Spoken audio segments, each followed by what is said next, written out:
वरेण्यं भर्गो देवस्य धीमहि धियो यो नः प्रचोदयात्।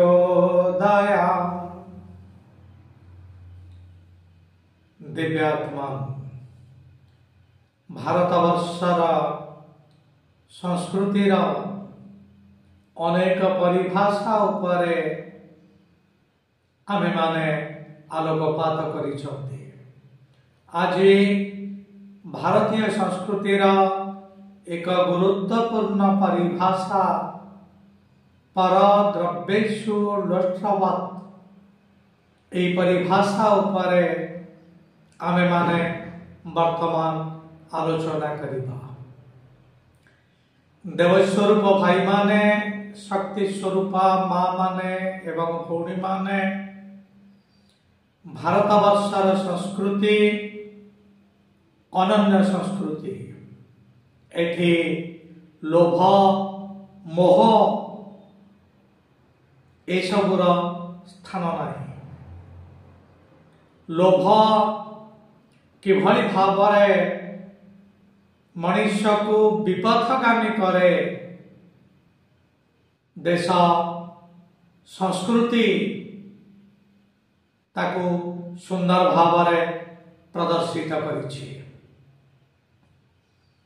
आपण माने समस्ते जानती परमात्मा आमको पांचटी ज्ञानेन्द्रिय देइछन्ति। चक्षु, कर्ण, नासा, जिह्वा एवं त्वक। इंद्रियर उपभोग करिवार जो लोभ ताकू जदि आमे संवरण करि न पारिबा तेबे इंद्रियर दुरुपयोग हब। इंद्रिय उपभोगर लोभ किभली भावरे विपदर कारण आसंतु ताहा आमे आलोचना करिबा।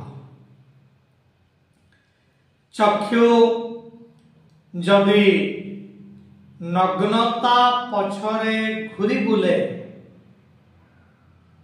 तेबे हुए तो आमे तत्काल आनंद पाइबा, किंतु आमर भविष्यत निश्चित भावरे नष्ट हो जीव। देखंतु कर्ण आमर गोटे इंद्रिय जहां श्रवण इंद्रिय कहा जाए। एई श्रवण इंद्रिय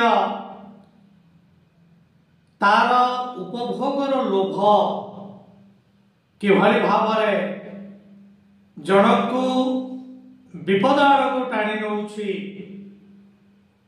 ताहा आपण माने हुए तो जानी छंती। हरिणीटे दूररू बंशी ध्वनि शुणी करी ए ध्वनि प्रति आकर्षित होई से दौड़ी दौड़ी जाए ध्वनि जेउ आड़ू आसुछि, किंतु से जानी पारे नहीं जे व्याध एमती एक उपाय अवलंबन करिछि ताकू धरिबा पाई। तेणु बंशी ध्वनि शुणी करी दौड़ी दौड़ी आपे आपे से आसी शिकारी हाथरे धरा दिए। कर्ण इंद्रियर उपभोगर ये जो लोभ आकु जदि आमे संवरण न करिबा तेबे एई हरिणी भली आमे विपदापन्न हो जीवा। त्वक बा चर्म जोटा स्पर्शेन्द्रिय, एई स्पर्शेन्द्रियर उपभोगर लोभ हाथी को किभली भावरे विपदरे पकाए आपण ताहा जानिछन्ति। हाथी को धरिबा पाई गोटिए स्थान रे गोटिए गात कर दिया जाए, ता ऊपर सुखिला घास कुटा इत्यादि पका जाए, जेमिति दूररू ताहा एक गात बोली जना पड़िबो नाही। तापरे सेठी एक माई हाथीर चित्र करी रखा जाए। दूररू हाथीटीए देखे जे एक माई हाथी सेठारे अछि, तार स्पर्श पाइबा पाई से उत्तेजित हो पड़े, दौड़ी दौड़ी आसे एवं से पड़ी जाए, गातरे धरा पड़ी जाए। तेणु स्पर्शेन्द्रिय उपभोगर जो लोभ ताको विपद को टाणी आने, से भाव में जिह्वा आमर रसनेन्द्रिय आपण माने समस्ते जानिचंती प्रतापी असुर संबारासुर कौनसी इंद्रिय उपभोगर लोभ तार नथिला, केवल जिह्वा इंद्रियर से बशवर्ती थिला। माछ खाइबारे तार एते शौक थिला, थरे धीवर ठारू एक बड़ माछटी से आनिला, किंतु से कौन जानिछि से माछ पेटरे तार शत्रु रहिछि। माछ को जेतेबेले कटा जाइछि, प्रद्युम्न बाहरिछंती, एई प्रद्युम्न ही संबरासुर को हत्या करिछंती। ए रसनेन्द्रियर बशवर्ती हेई करी किभଳି भाବରେ मृत्युवरण करिछंती संबरासुर आमे माने ताहा जानिछंती। तेणु कौनसी समय रे आमे माने लोभर बशवर्ती हवा नाही। बड़ माछ को धरिबार पई कंटारे छोटिया माछर थोप गुंथा जाए। ए छोटिया माछर थोप को खाइबा पई बड़ माछ आसी जाए एवं कंटारे लागि रहे। एहा आमे माने जानिछंती। चित्रग्रीव कपतराज कथा आपण माने जानिछंती। पक्षी माने किभଳି भावरे उच्चरू खाद्य कणिका समस्त देखि पारिछंती, खाद्य लोभरे सेठाकू उड़ी आसिछंती।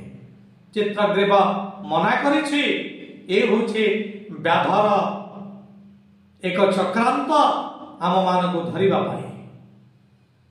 खुद कणा उपरे गोटे जालटे बिछाई देई करी दूर रे रहिछि व्याध शिकारी। ए खाद्य खाइबा उद्देश्य रे पक्षी माने आसिछंती, जाल रे पड़ी जाइछंती। सेमानंकर दुर्गतिर कारण होछि तांकर लोभ। तेणु भारत वर्षर संस्कृति आम मानकू लोभर बशवर्ती नहबा पाई निर्देश देइछि, किंतु आमे माने ताहा मानुना। लोभासक्त हेई करी आमे विपदापन्न होउछु। आपण माने समस्ते विशेष भाव में छात्र छात्री माने जानिथिबे, सेमानंकर इंग्लिश रो गोटे विषय अछि the grain as big as a hen's egg। सेठारे सुंदर भाव में लोभर परिणाम कथा कहा जाइछि। प्रथम वृद्ध व्यक्ति जनक दुईटी आशाबाड़ी सहायता आसी। द्वितीय वृद्ध व्यक्ति अर्थात प्रथम वृद्ध व्यक्तिर बापा गोटे आशाबाड़ी साहाय्य आसी एवं द्वितीय वृद्ध व्यक्तिर बापा से बिना आशाबाड़ी आसी। जेतेबेले राजा এই প্রশ্ন তাকে পচারুছন্তি যে কিভাবে ভাবে সে সমর্থ হেলে বিনা আশাবাড়ি আসিবা লাগি এবং তাঙ্ক সময়ের শস্য গতকালির শস্য ঠারু কাহিকি বড় থিলা সেতেবেলে সুন্দর উত্তর এই তৃতীয় বৃদ্ধ লোক জনক দেইছি সে কহিছি যে আম সমୟରେ লোভ মোহ র বশবর্তী কেহি নথিলে অপরର দ্রব্যକୁ କେହି ଲୋଭ କରୁନଥିଲେ ସମସ୍ତେ ମୁଣ୍ଡ ଝାଳ ତୁଣ୍ଡରେ ମାରି ନିଜର ଯାହା ଆବଶ୍ୟକ ତାହା ସେମାନେ ଉତ୍ପାଦନ କରୁଥିଲେ ଈଶ୍ୱରୀୟ ଅନୁଶାସନ ସେମାନେ ମାନୁଥିଲେ କାହାକୁ ସେମାନେ ଶୋଷଣ କରୁନଥିଲେ ପର ଦ୍ରବ୍ୟ ପ୍ରତି ତାଙ୍କର ଆସକ୍ତି ଆସୁନଥିଲା ଲୋଭ ଆସୁନଥିଲା ଯେହେତୁ ଶୋଷଣ ନଥିଲା କଷଣ ନଥିଲା ଈଶ୍ୱରୀୟ ଅନୁଶାସନ ସେମାନେ ମାନୁଥିଲେ ସେଇଥିପାଇଁ ତାଙ୍କ ସମୟର ଶସ୍ୟ କୁକୁଡ଼ା ଅଣ୍ଡା ଭଳି ବଡ଼ ଥିଲା କିନ୍ତୁ ବର୍ତ୍ତମାନ ସମସ୍ତେ ଲୋଭାସକ୍ତ ଅପରର ତଣ୍ଟି ଚିପି କରି ଆମେମାନେ ବର୍ତ୍ତମାନ ଧନୀ ହେବାର ପ୍ରୟାସ କରୁଛୁ ନିର୍ମୂଳି ଲଟା ଯେଭଳି ଭାବରେ ବୃକ୍ଷର ରସ ପିଇ କରି ବଞ୍ଚିଥାଏ ଆମେମାନେ ଅନୁରୂପ ଭାବରେ ଅପରର ରକ୍ତ ଶୋଷଣ କରି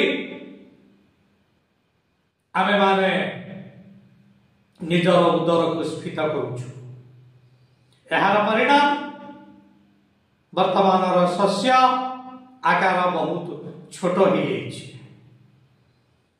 ଏବଂ ଆମେମାନେ ମୁଣ୍ଡ ଝାଳ ତୁଣ୍ଡରେ ମାରି ପରିଶ୍ରମ ନ କରୁଥିବାରୁ ଆମର ସମସ୍ତ ଅଙ୍ଗ ପ୍ରତ୍ୟଙ୍ଗ ଆଦି ଦୁର୍ବଳ ହୋଇଯାଇଛି ସେଇଥିପାଇଁ ପ୍ରଥମ ବୃଦ୍ଧ ବ୍ୟକ୍ତି ଜଣକ ଆଦୌ ଚାଲି ପାରୁନଥିଲା his sensory organs were totally defective ତେଣୁ ଦୁଇଟି ସେ ଆଶାବାଡ଼ି ନେଇକରି ଆସିଥିଲା ଦ୍ୱିତୀୟ ବୃଦ୍ଧ ଲୋକ ଜଣକ କିଛି ପରିଶ୍ରମ କରୁଥିଲା ଯୋଉଥିପାଇଁ ତାର ଅଙ୍ଗ ପ୍ରତ୍ୟଙ୍ଗ ଗୁଡ଼ିକ ପ୍ରଥମ ବୃଦ୍ଧ ବ୍ୟକ୍ତିର ଅଙ୍ଗ ପ୍ରତ୍ୟଙ୍ଗ ଠାରୁ ଟିକେ ସବଳ ଥିଲା ତେଣୁ ସେ ଗୋଟିଏ ଆଶାବାଡ଼ି ନେଇକରି ଆସିଲା କିନ୍ତୁ ତୃତୀୟ ବୃଦ୍ଧ ବ୍ୟକ୍ତି ଜଣକ ସମ୍ପୂର୍ଣ୍ଣ ଭାବରେ ଈଶ୍ୱରୀୟ ଅନୁଶାସନକୁ ମାନୁଥିଲା ଶରୀର ଶ୍ରମକୁ ଘୃଣା କରୁନଥିଲା ଅପର ଦ୍ରବ୍ୟକୁ ଲୋଭ କରୁନଥିଲା ସେଇଥିପାଇଁ ସେ ବିନା ଆଶାବାଡ଼ିରେ ରାଜାଙ୍କ ନିକଟକୁ ଆସିପାରିଥିଲା ଏଥିରୁ ଆମେମାନେ ନିଶ୍ଚିତ ଭାବରେ ଜାଣିପାରିବା ଯେ ଭାରତବର୍ଷର ସଂସ୍କୃତି ଆମକୁ ଲୋଭକୁ ତ୍ୟାଗ କରିବାକୁ ସବୁବେଳେ ପରାମର୍ଶ ପ୍ରଦାନ କରି ଆସିଛି ଆପଣମାନେ ତ ଜାଣନ୍ତି ଭାରତବର୍ଷର ସମ୍ବିଧାନରେ ଧାରା 23 ଏବଂ 24 ରାଇଟ୍ ଏଗେନ୍ଷ୍ଟ ଏକ୍ସପ୍ଲଏଟେସନ ବା ଶୋଷଣ ବିରୁଦ୍ଧରେ ଅଧିକାର ନାଗରିକକୁ ପ୍ରଦାନ କରିଛି 23 ଧାରାରେ କୁହାଯାଇଛି 14 ବର୍ଷରୁ କମ୍ ପିଲାମାନଙ୍କୁ ଖଣି ଖାଦାନ ଭଳି ବିପଜ୍ଜନକ କାର୍ଯ୍ୟରେ ନିୟୋଜିତ କରାଯିବ ନାହିଁ ବେଠି ବେଗାରୀ ଏ ସମସ୍ତକୁ ପ୍ରତ୍ୟାଖ୍ୟାନ କରାଯାଇଛି ଆପଣମାନେ ତ ଜାଣିଛନ୍ତି ରାଜା ରାଜୁଡ଼ା ବଂଶ ନିପାତ ହେବାର ମୁଖ୍ୟ କାରଣ ହେଉଛି ସେମାନଙ୍କର ଲୋଭ କିଭଳି ଭାବରେ ବେଠି ବେଗାରୀ ରସଦ ମାଗଣ ଆଦି କୁକୃତ୍ୟ ଯାହା ଲୋଭ ଉପରେ ପର୍ଯ୍ୟବେସିତ ତାହା ସେମାନେ କରୁଥିଲେ ଜଣକୁ ଖଟା ଯାଉଥିଲା କାର୍ଯ୍ୟ କରିବାକୁ ବାଧ୍ୟ କରାଯାଉଥିଲା କିନ୍ତୁ ତାକୁ ମଜୁରୀ ଦିଆଯାଉନଥିଲା ଏ ଥିଲା ବେଠି ରାଜା ରାଜୁଡ଼ା ମାନେ ଯେତେବେଳେ ମଫସଲକୁ ଆସିବେ ତାଙ୍କ ପାଇଁ ଚାଷୀମାନେ ରୋଷେଇବାସ କରିବେ निजर धान सेठी देई करे चाउल रोषे करे ताको खाइबा को देबे। ए जो शोषण ए जो कषण या विरुद्ध रे परे स्वर उत्तोलन हला एवं राजा राजुड़ा वंश संपूर्ण भाव में लोप पाई गला। एटा आमे माने जानि छ। एनु समर्थक निवेदन अपरर द्रव्य प्रति केबे भी लोभ करंतु नाही। निजे परिश्रम करी उपार्जन करंतु। यो भारत वर्षर संस्कृतिर वार्तावह होचंदी भगवान कृष्ण। गोचारण करुतिले, गोचारण न कले ताको पेट अपसा रहिबो नाही, कारण शशागर धरार से अधिपति। किंतु से गोचारण करुतिले हमकु एई कथा कहिबा लागि जे शरीर श्रम को केबे निंदा करो नाही। बलराम हललंगल धरिथिले, भूमिकर्षण करुथिले, जनक राजा भूमिकर्षण करुथिले। आम मानक एई कथा कहिबा लागि जे शरीर श्रम को कहीं निंदा करनी, अपरर द्रव्य उपर लोभ न करी निजर जहाँ आवश्यक ताहा तुमे उत्पादन कर। You earn your living by the sweat of your brow. ए होछि हमर भारत वर्षर संस्कृति। तेणु भारत वर्षर संस्कृतिर जेति गुडी परिभाषा अछि आमे गोटी पर गोटी सब जानिले। तेणु निश्चित भाव में आमे संकल्प नबा भारत वर्षर संस्कृति को आमे उज्जीवित करिबा, सादा जीवन उच्च विचार को आपणेबा, वसुधैव कुटुंबकम एई भावना रखिबा, परदारेषु मातृवत्र भावना रखिबा एवं परद्रव्येषु लोष्ट्रवत् अपरर द्रव्य को आमे मूल्यहीन बोली भाबिबा, अपरर द्रव्य प्रति आमे लोभासक्त हबा नाही। यह जदि हब निश्चित भाव में भारत वर्षर संस्कृति ऊपर को जीव। भारत वर्ष जगत गुरु हम दिव्यात्मान आसंतु समस्ते भारत वर्षर संस्कृति को भल पातु, आग को नवार प्रयास करंतु। एई भावना नहीं करी विश्व कल्याण उद्देश्य रे शांति पाठ।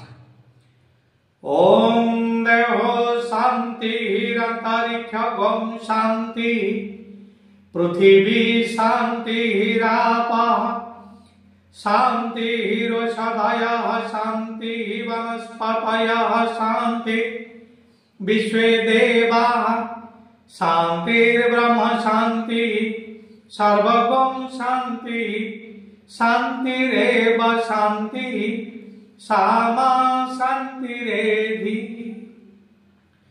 ओ